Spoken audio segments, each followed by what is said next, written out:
be listening to a lot of mythological stories in this particular channel, beginning with Shakuntala.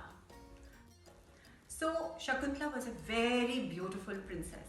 She lived in a little village, and closer to the village, in the city of Hastinapur, lived a very dashing king. Okay, his name was Dushyant.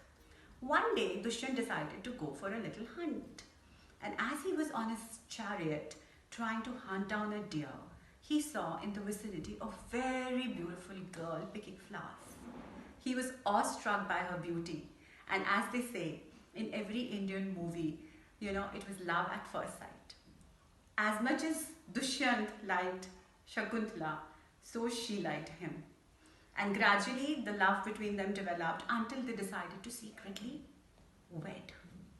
And when the wedding happened, which at that time was called a Gandhar Vivah, they continued to meet, but it was time for the king to go back to his kingdom and take control of the things there. So when he was parting, Shakuntala asked him, "Since you're going, I don't know when you'll be back. What is it that will remind you of me? What is it that I should have or possess that makes me feel that you're closer to me?"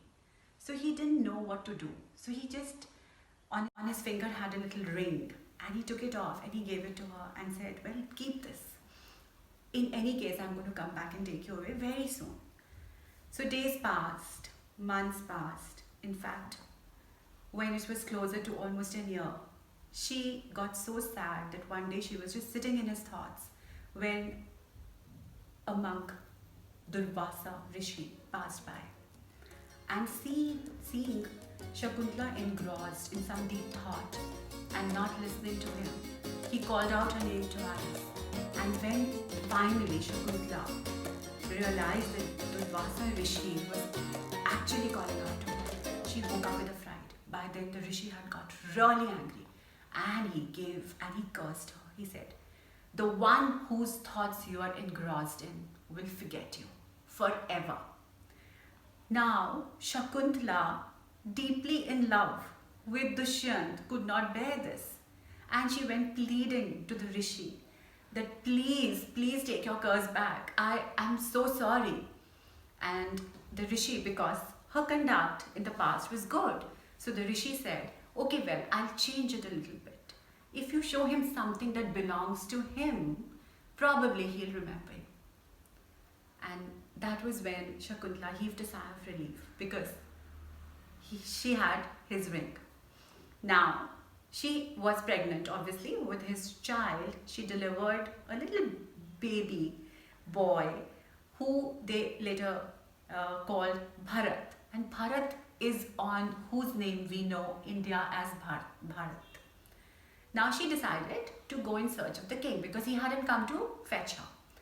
And when they were crossing a little river, Bharat just kind of, a little baby he was, and he was just kind of playing with the waves when the mother Shakuntala tried to save his son's fingers, and the ring from her finger fell off into the river.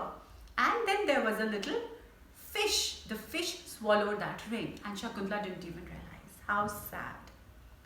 Now she reached the kingdom, and the king just did not recognize her because the curse had worked. Shakuntala just did not know what to do. Finally, she realized that it was the curse that had worked on the king, and she frantically looked for the ring to show it to the king, and she couldn't find it. Absolutely disgusted and miserable in that particular state, she went back to her little village. Meanwhile, time passed, and the fish that had swallowed the ring was now caught by a little fisherwoman. And when the fisherwoman opened the fish, when the fish was slit open, the fisherwoman found this ring inside. And she immediately recognized that the ring belonged to the king. She took the ring to the king. And when the king saw the ring, he realized that, oh my God, this is the same ring I had given to Shakuntala. And that's how the memory returned.